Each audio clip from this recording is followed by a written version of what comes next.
Mrs Mumtaz Ahmed, Redwan Ahmed ফাউন্ডেশনের প্রতিষ্ঠাতা সদস্য এবং এই রেদওয়ান আহমেদ কলেজের আজীবন দাতা সদস্য এবং আমার জ্যেষ্ঠ কন্যা রেজওয়ানা আহমেদ, এই রেদওয়ান আহমেদ এবং বিভিন্ন টিমের ম্যানেজার এবং রেদওয়ান আহমেদ ফাউন্ডেশনের বিভিন্ন পর্যায়ের সদস্য বৃন্দ, আসসালামু আলাইকুম। আমার এই রেদওয়ান আহমেদ ফাউন্ডেশন দীর্ঘদিন আগে প্রতিষ্ঠিত হয়েছে এবং এই রেদওয়ান আহমেদ ফাউন্ডেশনের অন্তর্ভুক্ত আমার প্রতিষ্ঠিত 4টা প্রতিষ্ঠান আছে। Redwan Ahmed college, Shahid Ziaur Rahman college, Jubeda Momtaz girls high school. এটা অন্তর্ভুক্ত বা এটার 4টা প্রতিষ্ঠান ছাড়াও আমি আমার এই রেদওয়ান আহমেদ ফাউন্ডেশনের মাধ্যমে আরো কিছু কার্যক্রম শুরু করতে চাই। এই কার্যক্রমের শুরু ফুটবল টুর্নামেন্ট প্রতি বছর চান্দিনার জনমানুষের উপভোগ করার জন্য এবং আমার থানা তথা পার্শ্ববর্তী অঞ্চলের যে খেলোয়াড়রা আছে তাদেরকে উৎসাহিত করার জন্য। আমাদের দেশে এককালে এই ফুটবল অত্যন্ত জনপ্রিয় খেলা ছিল, কিন্তু ইতিমধ্যে ক্রিকেট জাতীয় এবং আন্তর্জাতিকভাবে অনেক প্রসার লাভ করেছে। কিন্তু তারপরেও ইতিমধ্যে আমরা এই ফুটবল জগতের শ্রীবৃদ্ধির জন্য আমাদের এই অন্তর্বর্তীকালীন সরকারের যে স্পোর্টসের অ্যাডভাইজার আছে, সেও একজন স্পোর্টসম্যান। আমরা চেষ্টা করছি আমাদের নিজস্ব খেলা, যেটা অত্যন্ত আমাদের দেশের গ্রামের মানুষকে আনন্দ দেয়, এই ফুটবল জগতে এই ফুটবল খেলাটার যাতে আরো আমরা প্রসার লাভ করাতে পারি।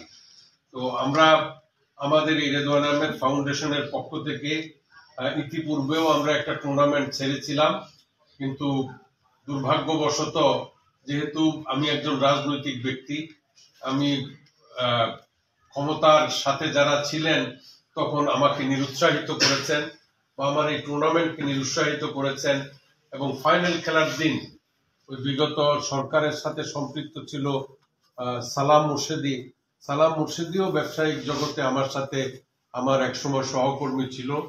তো তাকে আমি আমন্ত্রণ জানিয়েছিলাম, সে আসার জন্য ইচ্ছা প্রকাশ করেছিল, কিন্তু আমার অঞ্চল থেকে তৎকালীন আমার প্রতিদ্বন্দ্বী আলী আশরাফ সাহেব তার হস্তক্ষেপের কারণে সালাম মুর্শিদি আসতে অনীহা প্রকাশ করে।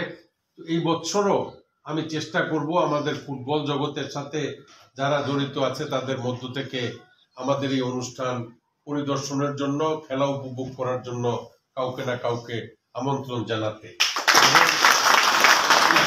ফাইনাল খেলার দিনে পুরস্কার বিতরণী অনুষ্ঠানে আমি মেজর হাফিজউদ্দিন বীর বিক্রমকে আমন্ত্রণ জানিয়েছি, তিনি আমার আমন্ত্রণ গ্রহণ করেছেন। তো তার সুবিধা মতো আমরা যেদিন আমরা এই খেলার ফাইনাল খেলবো, ফাইনাল খেলার দিন ধার্য হবে, আমি চেষ্টা করব মেজর হাফিজউদ্দিন আহমেদ মোহামেডান ফুটবল টিমের অনেকেরই জন্মের আগের প্লেয়ার ছিলেন, তিনি সেই 62 সন থেকে মোহামেডানে খেলাধুলা করেন। তিনি অনেক বয়োবৃদ্ধ মানুষ, 1959 সনে উনি ম্যাট্রিক পাস করেছেন। 62 সন থেকে উনি জাতীয় টিমে খেলাধুলা করেন। 62 সনে অনেকেরই জন্ম হয় নাই, আমার বয়স তখন 10 বছর ছিল। তো হাফিজউদ্দিন আমাকে প্রতিশ্রুতি দিয়েছেন তিনি আসবেন। তারপরে আরো আমার অন্যান্য অতিথিরাও আছে, বিভিন্ন দেশের অ্যাম্বাসেডার হাই কমিশনারদের সাথেও আমার সম্পৃক্ততা আছে। তো আমি আমার এই রেদওয়ান আহমেদ ফুটবল মাঠে খেলার উদ্বোধনে আমরা বাংলাদেশের বৃহত্তম একটি বাণিজ্য সংগঠন, এই বাণিজ্য সংগঠন আমার ছেলের বন্ধু রুবেল আজিজ, সে হলো পার্টেক্স গ্রুপের এখন ম্যানেজিং ডিরেক্টর। তার বাবা আমার সাথে এমপি ছিলেন, আমার বন্ধু ছিলেন, সে সিটি ব্যাংকেরও চেয়ারম্যান ছিল।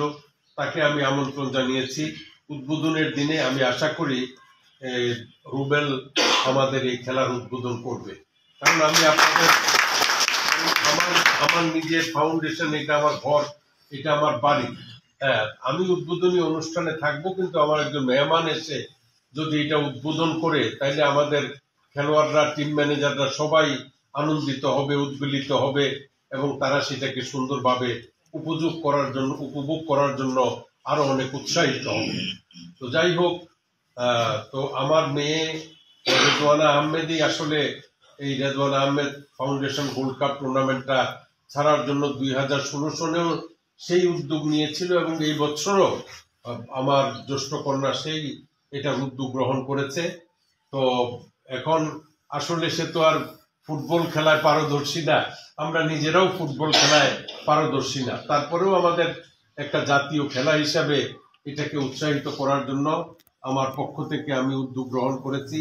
এবং আমি যখন ফার্স্ট প্রাইজটা 2 ভরি স্বর্ণ দেব এবং যে রানার্স আপ হবে 1 ভরি স্বর্ণের উপহার দেব, সেটা শুনে যারা প্রথম দিন ছিল তারা সবাই অত্যন্ত আনন্দিত হয়েছে। কারণ